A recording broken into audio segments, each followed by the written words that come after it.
CAA implementation হয়ে যাবে। এবং যেটুকু আমার কাছে খবর আছে, কাল শান্তনু ভাইও বলেছেন, সেন্ট্রাল গভর্নমেন্ট ডাইরেক্ট এনলিস্টমেন্ট করার জন্য সুযোগ দেবে। অর্থাৎ মমতা ব্যানার্জির এই ফালতু কথা কেউ শুনবে না। এর সঙ্গে এনআরসির কোনো সম্পর্ক নেই। এখানে আধার কার্ড অমুক কার্ড কিছুর বিষয় নয়।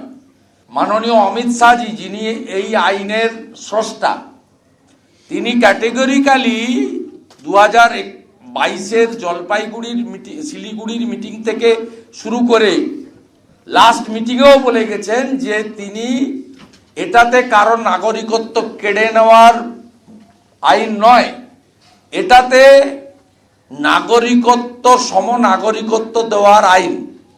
সিএএ নিয়ে বলতেন আইন হয়ে গেছে, কার্যকর তো হচ্ছে না, ওটা কাগজে রয়ে গেছে। আপনি 29 ফেব্রুয়ারির মধ্যে দেখবেন আর লুচির মতো ফুলবেন। ফেব্রুয়ারিতেই কার্যকর সিএএ। শান্তনু ঠাকুরের পর এবার সিএএ নিয়ে সুর চড়ালেন শুভেন্দু অধিকারীও।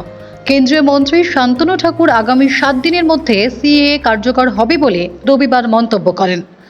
আর এবার বিরোধী দলনেতা শুভেন্দু অধিকারী বললেন, ফেব্রুয়ারির প্রথম দিকে নয়, শেষের দিকেই কার্যকর হয়ে যাবে সিএএ। সিএএ এর সঙ্গে এনআরসি এর কোনো রকম সম্পর্ক নেই। মুখ্যমন্ত্রী ভুল বোঝাতে চাইছেন। সিএএ মানে কারোর নাগরিকত্ব কেড়ে নেওয়ার আইন নয়। শুভেন্দু এও বলেন, কেন্দ্রীয় সরকারের তরফে নাগরিকদের অন্তর্ভুক্ত হওয়ার জন্য নির্দিষ্ট সময় দেওয়া হবে। এই আইন লাগু হওয়া মানে নাগরিকদের নাগরিকত্ব কেড়ে নেওয়া নয়। যিনি এই আইনের স্রষ্টা, সেই অমিত শাহ বিষয়টি স্পষ্ট করেছেন। মুখ্যমন্ত্রী মমতা বন্দ্যোপাধ্যায়কে তীব্র নিশানা করে সোমবার কলকাতায় সাংবাদিকদের মুখোমুখি হয়ে শুভেন্দু আরও বলেন, 29 ফেব্রুয়ারির মধ্যে আপনি দেখবেন আর লুচির মতো ফুলবেন।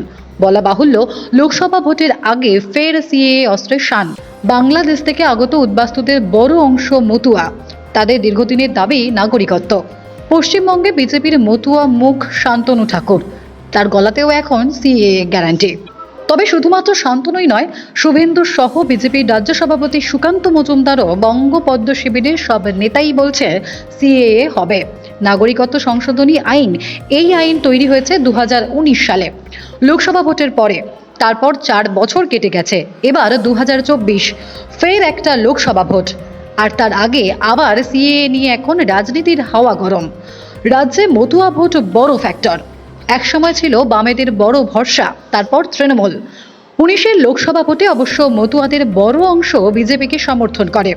মতুয়া প্রভাবিত রানাঘাট এবং বনগাঁ লোকসভা আসনে যেতে বিজেপি। 21-এর বিধানসভা ভোটের নিরিখেও এই দুটি লোকসভা কেন্দ্রে এগিয়েছিল বিজেপি। রাজ্যের প্রায় 83টি বিধানসভা আসন মতুয়া প্রভাবিত। 21-এর বিধানসভা নির্বাচনের মধ্যে 30টি আসন যেতে বিজেপি, বাকি 53টি তৃণমূল। রাজ্যে বিজেপির প্রাপ্ত আসনের প্রায় 39% মতুয়া প্রভাবিত। পর্যবেক্ষকদের একাংশের দাবি, 24-এও এই মতুয়া সমর্থন ধরে রাখতে বিজেপি মরিয়া, তাই আবারও তাদের মুখে সিএএ। কয়েকদিন আগেই বঙ্গ সফরে এসে কেন্দ্রীয় স্বরাষ্ট্রমন্ত্রী অমিত শাহ মুখ্যমন্ত্রী মমতা বন্দ্যোপাধ্যায়কে নিশানা করে কার্যত চ্যালেঞ্জে সুরে বলেছিলেন, সিএএ কার্যত হবেই, কেউ আটকাতে পারবে না। ব্যুরো রিপোর্ট, দি বাংলা নিউজ।